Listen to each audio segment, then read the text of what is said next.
Dear Harstem Sensei, Thor is IMBA. Or would I say mutas are really weak against it? Muta's winning chance against Thor with a couple of Marines were about less than 10%. On this game, my opponent managed to do damage first on my third base. It literally destroys it. But I managed to do the attacks after that with my Nidus Swarmhost on his main base. But it doesn't do much damage. There I follow up my attacks with Mutas. Then Mutas and Swarmhost combination. I tried to pressure him as much as I could. I do manage to destroy his third CC and second CC at his natural. Also kill most of his SCVs and mules on both natural and main base. I also managed to destroy his armory, but before that happened, he already produced a single Thor and then it started to get ugly. I miscontrolled my Mutas to his single Thor and nothing is left to my Mutas. After that, he counterattacked with his remaining Marines, single Thor and a single tank.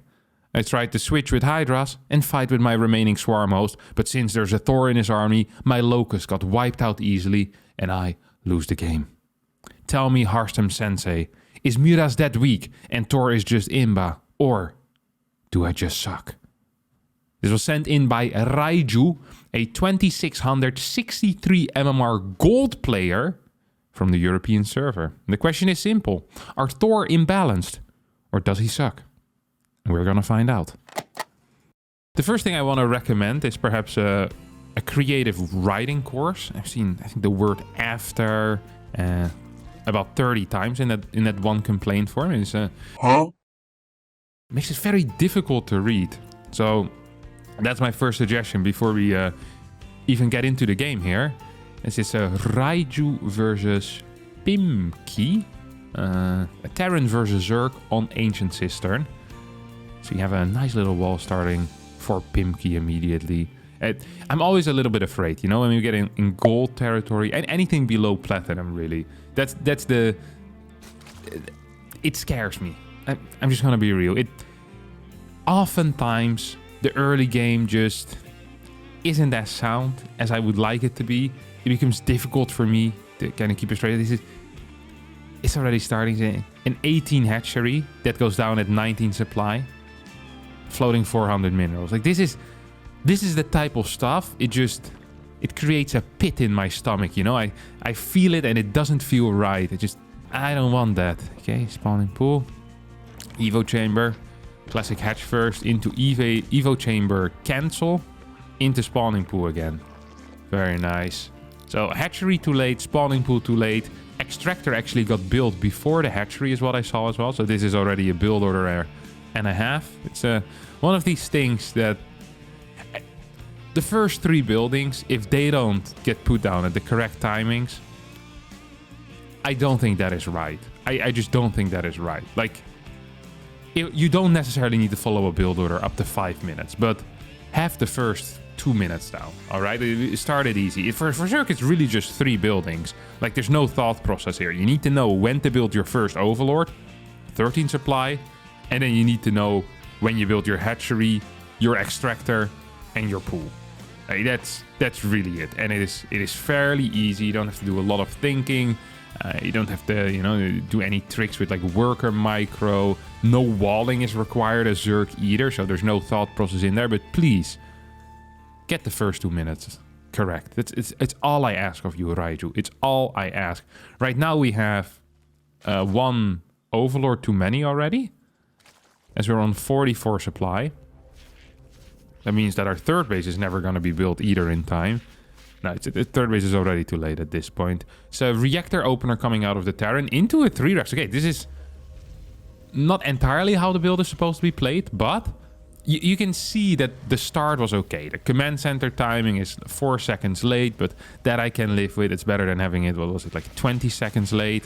It's going to be a 3-rex pressure over here, like Stim combat shield most likely, so I kind of like that. I'm already digging the way that Terran is playing a lot more for now. So it's going into 4 queens before 3rd hatchery. This is definitely a build order. The funny thing though is that despite the complete lack of a build order, the Overlord positioning is kind of good. Like every Overlord is being sent out to some type of location. Like these are being sent around. They're spotting for proxies. Lings are actually checking if there's a third base. Like, is this the one thing he focused on?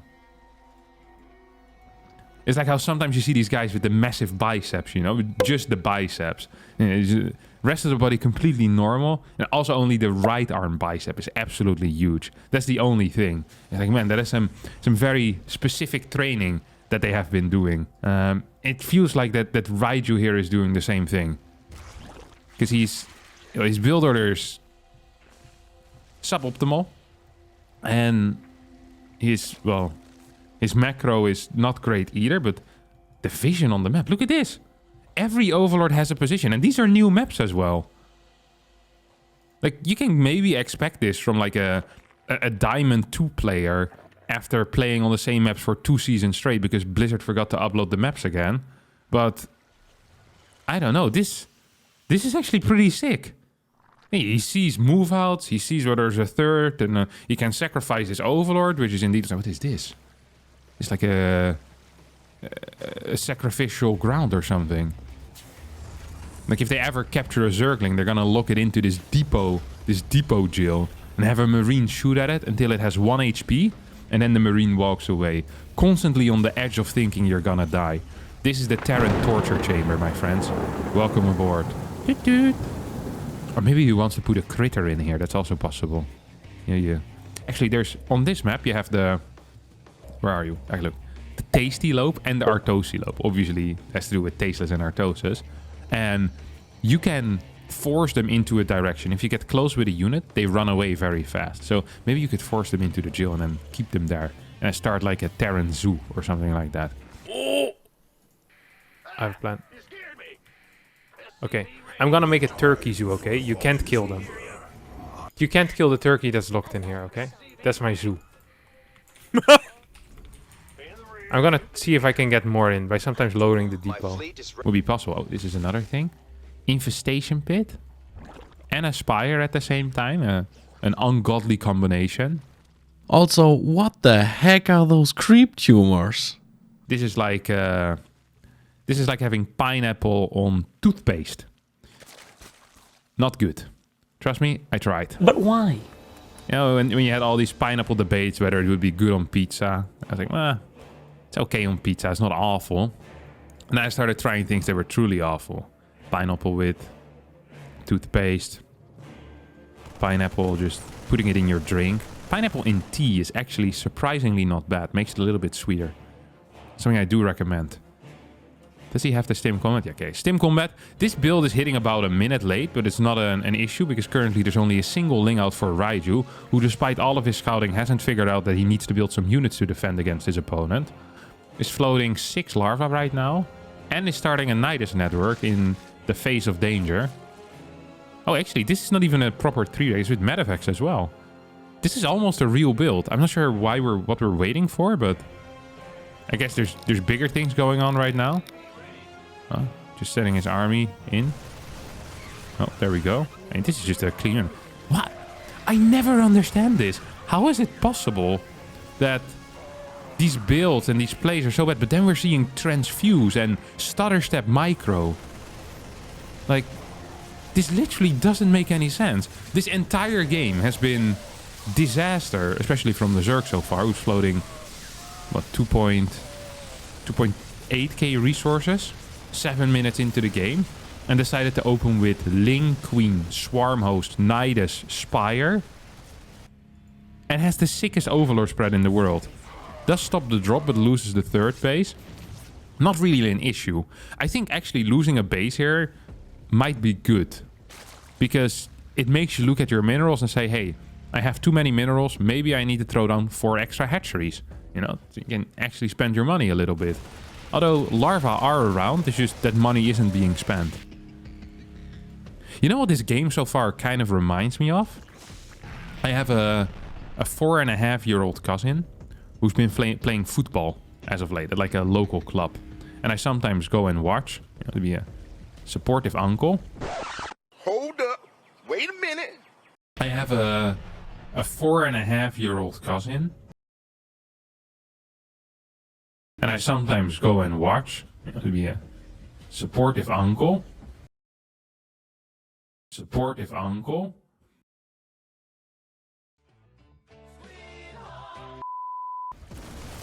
Majority of the time is just spent counting blades of grass or perhaps philosophizing.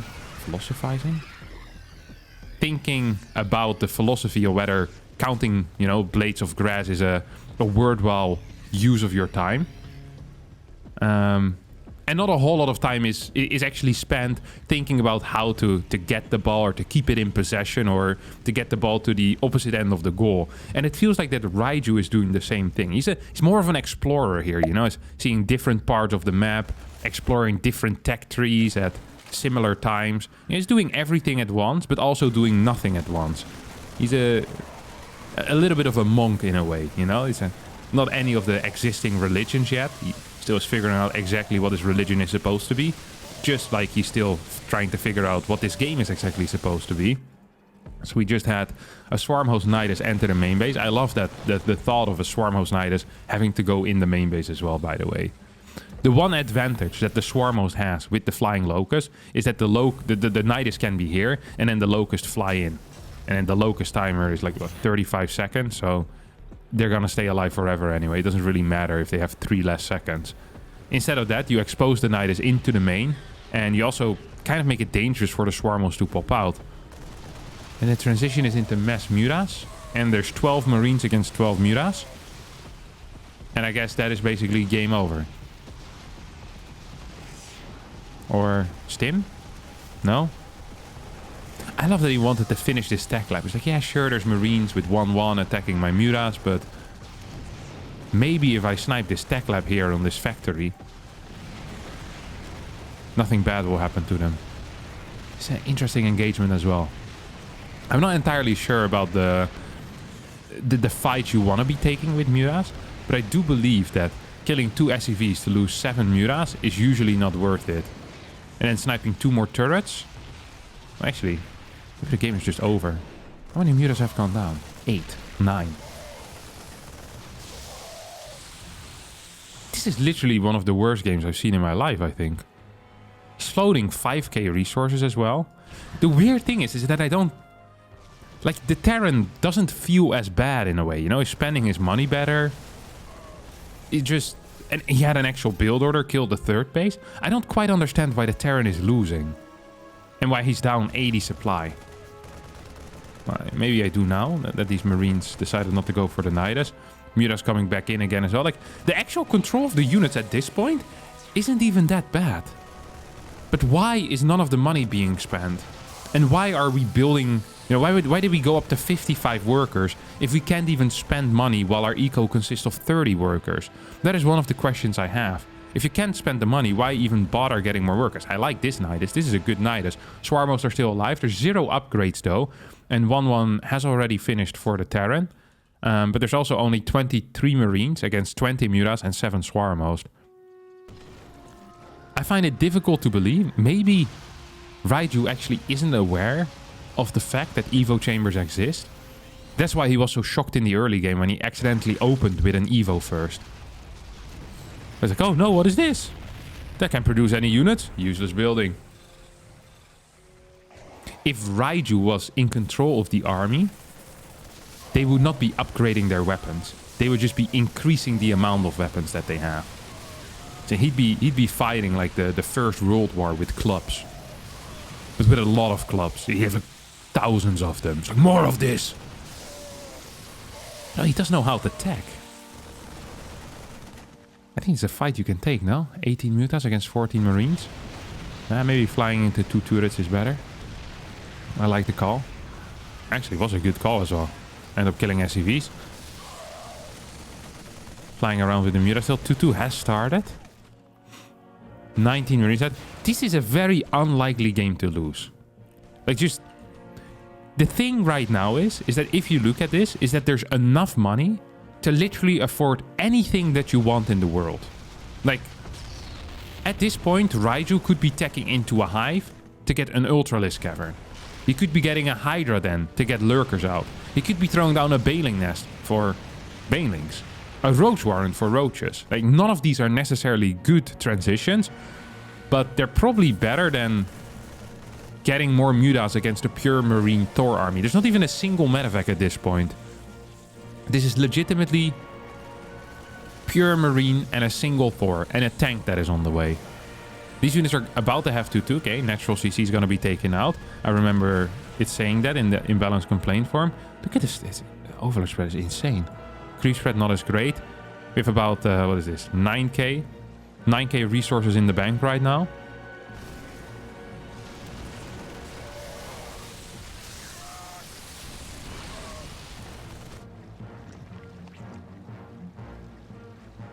Taking some extra gases. 6 more drones. He's like, this is the level of prioritization that I need in my life. I have actually no clue what's going on. Okay, I want to see this again. Okay, so right now we're just making sure that this overlord is still spotting the exact same area. Then we add 2 extractors while we're losing all of our mutas, of course, on the other side of the map. And it's like, okay, let me think. My opponent is on 7 workers. I'm on 3 bases and have a bank of 9.5k resources. What would be the best use of my larva? And somehow, some way, my man Raiju managed to get to the drone. When you're ahead, get more ahead. As the best call. 6 drones on the way here. Starts injecting again. Maybe wants to add 5 extra hatcheries for more production. Yeah. Just send these over towards your 3rd base. That's fine. 4th base. Boom. Get it on the way. He actually has 2 different modes. He has like a macro mode and a unit control mode. And I think for the first 13 minutes and 45 seconds, we've just been in the unit control mode. And now our entire focus is actually just on macro. Okay, here come 8 more swarm hosts. Does he still have swarm hosts? Yeah, he still has 10. So he's going to go up to 18 swarm hosts. That hurts. Wait, what? What hurt?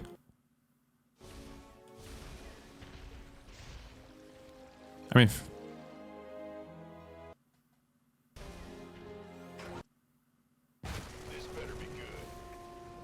There is no way, right, that Pimki...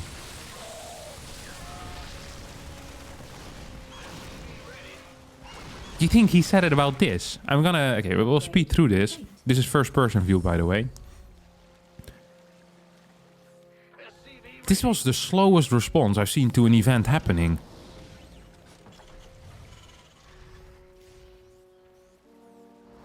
Like, what is this?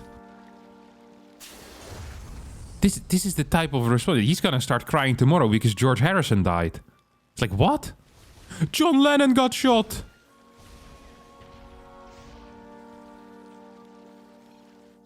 Like, he's like legit a minute late. Interesting. Okay, here comes... okay, this is the transition that we've heard about. The Hydra transition. It's like, okay, what is good against Mass Marine? Surely Hydras are fine. 18 more Swarm Hosts on the way. Okay, 28 Swarm Hosts. I actually think if you just send 28 Locusts into this army, don't you just win the game? Am I incorrect? Thinking that you just straight up win the game if you... Ah, he's gonna counterattack with it. Ah, gotcha. Not sure if that's the greatest play there is. You probably want to defend your massive drone lead that you have, your massive eco lead, your massive bank as well. This seems like a wild game. There go 4 Swarm Hosts for free. That's how it starts. Now we get 9 Hydras out. No Lurker then yet. I feel like if you're Raiju in this situation and you realize you struggle with getting larva... Actually, he's not even struggling getting larva. He's just not using all of his larva for whatever reason. I don't understand it. Okay, here come 2 Swarm Hosts. Yes, use them 2 at a time. I love that. Okay, here comes the next Swarm Host wave. Clears what? 3, 4, 5, 6 Marines or so. Still completely destroying this game. He's so far ahead that he could be building pure hatcheries and roach warrants around the map and eventually just win. Also, of course, you still have 22 Swarm Hosts. If you use all of these at the same time at any point, I also think you win the game. The thing is that there's what? 8 Swarm Hosts in this Nidus network, and I'm afraid that Raiju actually has forgotten about them. You have a ninja base? This is not the time for small talk, my friend. This is the... You're in a knife fight. Your life is on the line. You start asking where this guy bought his blade. He's like, oh, that looks real nice and shiny. Use any special oils to, you know, keep it in that such good condition? He also just responds like, this is a life or death situation. You're fighting with each other. GG, no! This is not GG. This is the most surreal game I've seen in my life. Why are both of them so casual about everything? So mules are really IMBA? Yes. The real problem in this game for Raiju was the lack of money that he had. And the fact that Terran was too rich. Resources lost 18k. This is a fairly normal resources lost. But you still have... well, this is like 9k resources in the bank. Like, a bit? Pimkey's also agreeing. I'm not sure if Pimkey is just being nice. This chat is actually triggering me. These are the guys that agree with each other on Reddit when I have a good balance stake and they disagree with me. Pimkey comes to the rescue of Raiju when Raiju says Harstem doesn't know anything about the game. I was totally all in on that. I thought I lost. I will submit to Harstem. Yes, that was a good plan. Thor help against Muta. I'm not sure if the Thor actually did that much. It was 2 Marines against 11 Mutas. Like, the Marines are kind of the counter to the Muta. The Muta's not really supposed to fight. You have the Banelings for that. GG. GG, well played. Now he's looking for the... probably googling how to leave a game. I miscontrolled my Mutas. Yeah, we saw that as well. This is a surreal conversation. When macroing my bases. Actually, majority of the Mutas were lost where you were looking at the Overlord over here, overseeing the green space on the right side of the map. For your future as a gardener. It's like... I know it's good to have a plan for the future, because definitely StarCraft isn't working out, but... while you're in a Muta fight, you probably don't want to do that. This... okay, I actually have nothing to say. I don't even know... I don't even think Raiju himself believes that this was imbalanced. He started by saying that it was mules that were IMBA. And then when his opponent said the Thor helped against the Mutas, you could see like the cogwheel spinning in his head going... it's like, Thor against Muta, that was the issue, huh? And then he even himself, he offers a little bit of wisdom where he says, yes, I lost my Mutas while I was macroing my bases. And he just miscontrolled them. He knows it himself. The Muta is not a unit that is supposed to straight up fight with armies. This game, it was capable of doing that a couple of times, purely because there was 20 Mutas against like 18 Marines. But then, yeah, if there's one Thor to tank and 25 Marines to shoot at your Mutas, and these Marines have 2-2 and your Mutas have 0-0, life is going to be hard. But this was not at all the issue, like, whatsoever. I don't actually know what the issue was, because you had way more units than your opponent the entire time. Yes, your army comp made no sense, but you obviously kind of out-macroed him, despite floating 10k resources. Like, you did nothing right, but still were so far ahead. And then you just lost your army by walking it into your opponent. Then you left the game while you were still winning. You GG'd while you were double your opponent's supply. An entire mining base. Plenty of time. I can't believe your opponent asked you if... no, wait. You asked if he had a ninja base. It is a... and he also replied truthfully. This is some insane gaming. I actually don't understand this at all. Like, I knew that some weird things were happening at the gold level, but the Terran looked kind of good. I actually almost want to say that Zerg is completely imbalanced. If people like you get to play on the same level as people like Pimkey over here, like, he had a real build order. He did a move out that was only a minute late. Your hatchery, your first hatchery was 22, 23 seconds too late. Everything. You didn't have any units until the 7-minute mark. If your opponent had harassed you with a Banshee, a Hellion, then a Hellbat push, a standard timing, a proxy. Actually, no, not a proxy Rex. You would have spotted the proxy Rex. But then again, you still would have probably built no units. Like, oh, proxy Rex. That's interesting. I actually think that Zerg at a lower level is overpowered. If people like you can get to the same MMR as Pimkey here, that is an issue, I think, that we need to address. The knight is in the main base. This entire game was garbage. Holy crap. My friend, Thors aren't imbalanced. A single Thor got built. That's it, no? Yeah, a single Thor. This guy has 24 kills. Oh, yeah, that's actually kind of a big deal. Some of these Marines also have 6, 7 kills, 9 kills. These are like the same Marines from earlier on because they never actually died. Holy crap. Yeah, the authority isn't in balance. You just suck, my friend. This is an awful game. Like, really awful. Terrible, terrible stuff. All right. That's going to be it for me in today's episode of Is It IMBA or Do I Suck? If you did enjoy this, don't forget to hit the like button, subscribe to the channel, and hopefully I'll see all of you next time for a new video. Bye-bye.